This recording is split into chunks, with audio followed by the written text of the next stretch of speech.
Hello friends, welcome to one style cooking. நாம் இன்றைக்கி பார்க்க போகிற ரெசிபி என்னென்னு பார்த்தீங்க அப்படின்னா மஷ்ரூம் பிரியாணி தாங்க பார்க்க போகிறோம். குக்கரில் எப்படி நம்ம மஷ்ரூம் பிரியாணி குலையாமல் நல்லா சூப்பராக உதிரியாக டேஸ்டியாக செய்யலாங்கிறத பார்க்கலாம். வாங்க நம்ம இப்போ வீடியோக்குள்ளே போய் பார்க்கலாம். வீடியோக்குள்ளே போகிறதுக்கு முன்னாடி கீழே உள்ள ரெட் கலர் சப்ஸ்கிரைப் பட்டனை கிளிக் பண்ணுங்கள். கூடவே பக்கத்தில் உள்ள பெல் ஐக்கானையும் கிளிக் பண்ணுங்கள். அப்போ தான் நான் போடுற வீடியோ எல்லாமே உடனுக்குடன் உங்களுக்கு தெரிய வரும். வாங்க இப்போ வீடியோக்குள்ளே போகலாம். மஷ்ரூம் பிரியாணி பண்ணுறதுக்கு ஃபஸ்ட்டு ஒரு குக்கரில் ஆயில் சேர்த்துக்கலாம். ஆயில் நல்லா சூடானதும் பட்டை, ஏலக்காய், கிராம்பு சேர்த்துக்கோங்க. கூடவே 2 பிரிஞ்சி இலை, கூடவே 2 வெங்காயத்தையும் கட் பண்ணி சேர்த்துருக்கேன். வெங்காயம் நல்லா மெல்லிஸாக நீல வாக்கில் கட் பண்ணி சேர்த்துக்கோங்க. இந்த வெங்காயம் நல்லா கலர் சேஞ்ச் ஆகிற அளவுக்கு நல்லா வதங்கணும். அது வரைக்கும் நல்லா வதக்கிக்கலாம். இப்போ பார்த்திங்கன்னா வெங்காயம் வந்து நல்லா வதங்கிருக்கு. இந்த மாதிரி கலர் சேஞ்ச் ஆகிற அளவுக்கு நல்லா வதக்கிக்கோங்க. இப்போ காரத்துக்கு 2 பச்சை மிளகா, ஒரு கையளவு புதினாவையும் கொத்தமல்லியும் இந்த மாதிரி கட் பண்ணி எடுத்து வச்சுருக்கேன். நான் வந்து ஒரு 3 பேர் சாப்பிட்ற மாதிரி. நீங்கள் குவான்டிட்டி எந்த அளவு செய்கிறீங்களோ அதுக்கேற்றால எல்லா பொருளையும் இன்க்ரீஸ் பண்ணிக்கோங்க. 2 ஸ்பூன் அளவுக்கு இஞ்சி பூண்டு பேஸ்ட் சேர்த்துக்கலாம். கூடவே இதுக்கு தேவையான உப்பையும் சேர்த்துக்கோங்க. இப்போ இது எல்லாம் சேர்த்து நல்லா மிக்ஸ் பண்ணிக்கலாம். அந்த இஞ்சி பூண்டோட ரா ஃப்ளேவர் நல்லா போகணும். இப்போ இதில் 2 தக்காளி கட் பண்ணி வச்சுருக்கேன், அதையும் சேர்த்துக்கலாம். தக்காளி சேர்த்து நல்லா மிக்ஸ் பண்ணி இது நல்லா மேஷ் ஆகிற வரைக்கும் வேக விடணும். ஒரு 3 நிமிஷம் நல்லா குக் பண்ணுங்கள், நல்லா மேஷ் ஆகிடும். இப்போ பார்த்திங்கன்னா தக்காளியெலாம் நல்லா குக் ஆகிடுச்சு. இதை நல்லா மேஷ் பண்ணி விட்டுக்கோங்க. இந்தளவு குக் ஆனதும் நம்ம இதுக்கப்புறம் மஷ்ரூம் ஆட் பண்ணிக்கலாம்.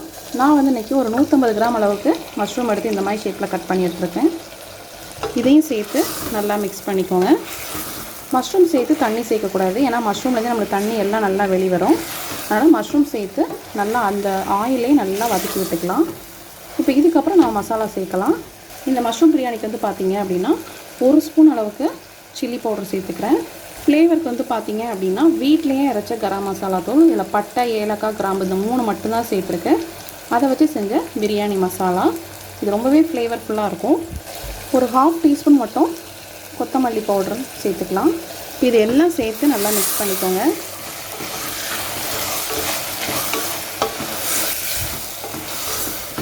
மஷ்ரூம் சேர்த்து தண்ணி வரதுனால இந்த மசாலா எல்லாம் சேர்ந்து நல்லா நம்மளுக்கு குக் ஆயிரும்.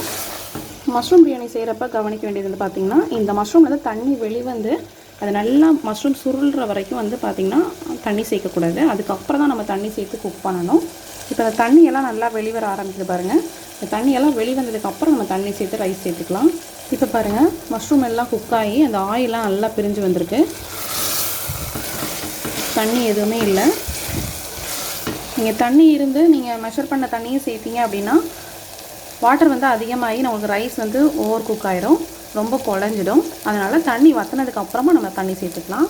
அதனால் மஷ்ரூமில் உள்ள தண்ணி வற்றினதுக்கப்புறமா நம்ம ரைஸ்க்கு எடுத்து வச்சுருந்த தண்ணியை சேர்த்துக்கலாம். இப்போ 1 டேபிள் ஸ்பூன் அளவுக்கு தயிர் சேர்த்துக்கோங்க. தயிர் சேர்த்து நல்லா மிக்ஸ் பண்ணிக்கலாம். கட்டியது இல்லாமல் நல்லா மிக்ஸ் பண்ணிக்கோங்க. இப்போ தயிர்லாம் சேர்த்தாச்சு. இப்போ வந்து பார்த்திங்கன்னா தண்ணி சேர்த்துக்கலாம். நான் எடுத்த கப்பால் 2 கப் அளவு ரைஸ் எடுத்திருக்கேன். 2 கப் ரைஸ்க்கு 3 கப் அளவு தண்ணி சேர்த்துக்கோங்க. தண்ணி சேர்த்து நல்லா மிக்ஸ் பண்ணி விட்டு உப்பு காரம் செக் பண்ணி பார்த்துக்கோங்க. நம்ம சாப்பிட்ற பதத்தை விட ஒரு பதம் வந்து கூட இருக்கணும். நான் வந்து உப்பு சேர்த்துக்கிறேன். காரம் வந்து அவங்க டேஸ்ட்டுக்கு ஏற்றால, சின்ன குழந்தைங்க சாப்பிடுவாங்கன்னு நினச்சிங்கன்னா காரம் கொஞ்சம் கம்மியாகவே சேர்த்துக்கோங்க. இப்போ அந்த தண்ணி நல்லா கொதி வரட்டும். இப்போ பார்த்திங்கன்னா தண்ணியெலாம் நல்லா கொதிச்சு வந்துருச்சு. இந்த ஸ்டேஜில் நான் பிரியாணி செய்ய ஸ்டார்ட் பண்ணுறப்பவே வந்து பார்த்திங்கன்னா பாஸ்மதி ரைஸ் வந்து ஊற வச்சு எடுத்து வச்சுருக்கேன். இப்போ அதை சேர்த்துக்கலாம். தண்ணி நல்லா வடிகட்டிட்டு சேர்த்துக்கோங்க. இப்போ ரைஸ் எல்லாம் சேர்த்து நல்லா மிக்ஸ் பண்ணி குக்கர் மூடிடலாம்.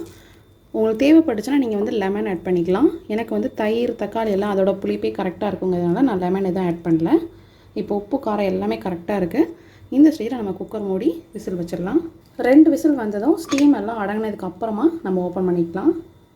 அடுப்பை ஆஃப் பண்ணி ஸ்டீம் எல்லாம் அடங்கி ஒரு 10 நிமிஷம் கழிச்சு தான் ஓப்பன் பண்ணியிருக்கேன். அப்போ தான் நம்மளுக்கு வந்து பார்த்திங்கன்னா நல்லா உதிரியாக இருக்கும் ரைஸு.